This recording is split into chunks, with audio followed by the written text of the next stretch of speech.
y'all. So God be having me thinking when I be in the Word. But it makes so much sense. Like everything, like I was evaluating my life, and I'm like, everything may seem like bad, but what good can I get out of it? And I feel like everything that we go through in life prepare us. And it's one scripture. I'm like, guys, you ain't gotta worry about me. So even though a friend, I may have gotten into it because of a friend, but in a way, God know who our partners is and who we're supposed to be married to. So we need to thank our boyfriends and everything, because we get the training that we need. We know and learn what we don't like sexually, physically, emotionally. We learn what our love language is. We learn a lot if you paying attention. Like life experience is our teacher. Like bump a book, get the Bible, but anything else out of that, your best experience and your best lessons, like that you're going to get wisdom from, is your experience. Like what you go through, what did you learn out of that, of what you went through? If you ain't learned nothing, maybe that's why some of y'all got to go through the same thing again. But when it comes down to relationships, everybody don't want to have these hard conversations. When you're dating somebody, it is important to ask, like, what is it that you don't like? What happened in your past? Those questions are important because sometimes your past can hinder your future.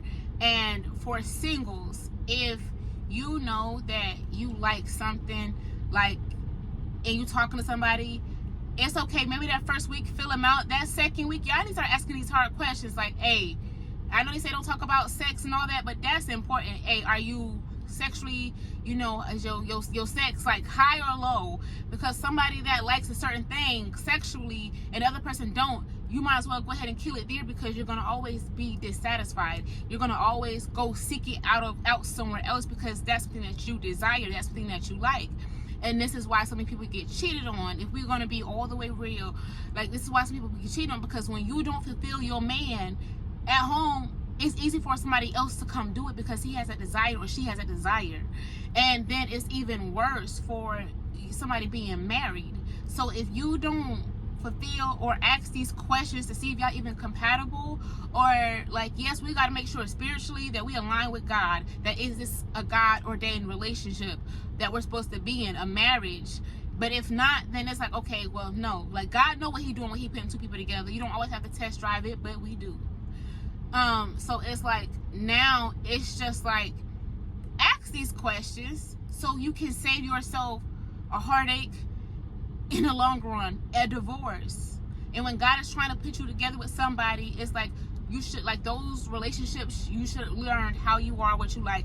Now, when you take time to spend with God, and when he put you out there or he bring you somebody, that's when you'll be able to, like, okay, I'm not vulnerable in this area. So next time when I get the person that's for me, that I can be vulnerable, I can open up. Like that time with God of that singleness is important, because that's where you learn how to express yourself, how to open up, how to tell this person, like, I like this, I don't like this, and see how y'all can make it work. But also, even a time with God is showing you, can you be committed? Because if you can't be committed to God, God not going to give you that husband or that wife. And also, like, if you're married and y'all out here cheating, like, y'all need to have hard talks. And I mean hard talks as in learn your person's background. Learn why they don't like sex. If you love this person, but it's because they don't fulfill your needs, you need to ask them, like, okay, what happened? And I say this because I'm going to use myself, like me being married. I was married to the wrong person. But when you don't, because I'm gonna go personal, like personal. So my background is, okay, I got molested, I got raped, and it's just like, I don't like being touched. I don't like being touched if it's not my person. But one thing about me, once you turn me off, I don't want you touching me at all. Like, I don't want you to touch me at all. Like, I'm going to sit there. Like, and maybe that's where I dropped the ball at. Like, it would make him cheat. Like, I'm going to sit there like, I don't know how, when people are like, okay, orgasm, I don't know how that feels. Like, I just know, like, you be there, you get a feel or whatever. But because he was cheating so much, it took me 4 years to get back at this man. And I'm that type of person to, like, my mental and my lesson, listen, if somebody cheat on you, it's time to let go. Like, and you know it's not your person, let go. Because one thing about me, and this is like, I take full responsibility, is once I cheated, I'm the type of person, because you hurt me, I'm going to tell you. Like, but what made that situation worse was the person that I cheated with failed for me, and that wasn't part of the plan. And that's where, like, I'm a good woman, and this is what people be looking for. But at the same time, where in y'all relationship did y'all drop the ball at? Where did y'all not communicate? Where did y'all not say? And if you're going to stay with this person, and ask yourself, is this really the right person? Ask yourself, like, are y'all making each other happy? Because one in the Bible, it's, I ain't say read. In the Bible, if you don't please this man, and I think it should go both ways, if you're not pleasing the man, it literally says, but if you marry her and she does not please you, you must let her go free. You may not sell her or treat her as a slave, for you have humiliated her. Deuteronomy 21:14. That man don't have to stay with you if you're not pleasing him in every area. And this is one thing that I love about, like, looking back on my life, is like, dang, like, I know what I like, I know what I don't like. The person that God has for me, I'm going to be able to please, like, how I am. Okay, God, you gonna give me this type of person, and I know how to communicate my feelings. I know how to take this time with you. Like, I'm a born again virgin, so I'm not being touched. So now maybe my body can reset, you know, so I can express this and let my person know, hey, I never had this. So, you know, just what can we do to make it work? Because my next is going to be whoever God has for me, because I'm not getting in a relationship till then. And it's just like, how can we express this? Because these be the weakest things that we don't talk about, because we told, oh no, when you're dating, don't talk about sex, don't do that. But you need to talk about that. You need to talk about what are y'all desires, like, besides just God. Y'all need to talk about, you know, what are y'all goals? Do y'all have anything in common to make sure that, okay, this relationship is of God? Because that man, and I feel like that woman, can leave if you don't please them. Because why stay with somebody? Because knowing they don't please you, you're going to end up cheating. So instead of you getting in a covenant, playing with God, it's best to figure this stuff out in the beginning. It's best to figure this stuff out before you make that covenant move. Because once you make that covenant move, that's the move that, like, a God don't even play about. So start asking the hard questions. And sexually, yes, please ask those questions.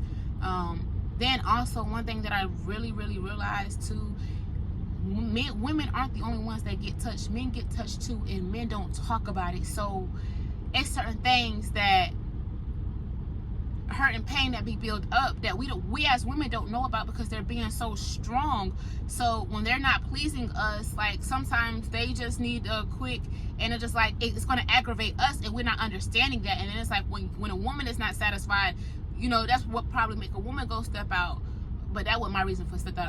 I just wanted revenge. Like, nigga, you ain't finna keep playing with me. But because I hear it a lot, but we need to start asking each other's background, not just the sexual questions either, because that can have a lot to do with why they're not sexual, or if they do have a high sex drive, why do they have it? Because mine, I would say, is high because I've been raped. I turn it into liking sex. Then, you know, me not being bitter, just bitter and don't want to be touched at all. No, if you don't touch me, you're not my person. My love language is touch. Just don't touch me if you're not my person. But men, like, keep a lot because they feel like they're gonna be called gay or weak and stuff if they let you know they struggle with their identity. And this kind of hit when my daughter, it was an incident with my daughter, and me and my baby daddy almost, me and my ex-husband, like, he was gonna catch these hands. And that's why I look at things differently. Instead of saying, okay, he's hurting me, I look at it all around. But it was an incident where my daughter was on top of her cousin. It was like they was playing house, whatever, and I told him, and he smacked the mess out of my daughter on her back. And we almost got into it, because don't hit my baby like that, nigga. You got me all the way twisted. I don't care who you are. But then his sister let me know. She was like, I think he took it kind of personal because he was touched as a child. I never knew this, and this came out when we were towards the end of the marriage. But he was my person anyway. But it's still like, when men don't talk about this and they don't know why they're cheating. This is why some men may do cheat, because they don't know, like, they struggling with a lot and they're not being open. So whatever I did to drop the ball in the marriage, because we both was broken, it caused him to go elsewhere. So this is why important conversations need to be talked about on both ends. Learn your person background.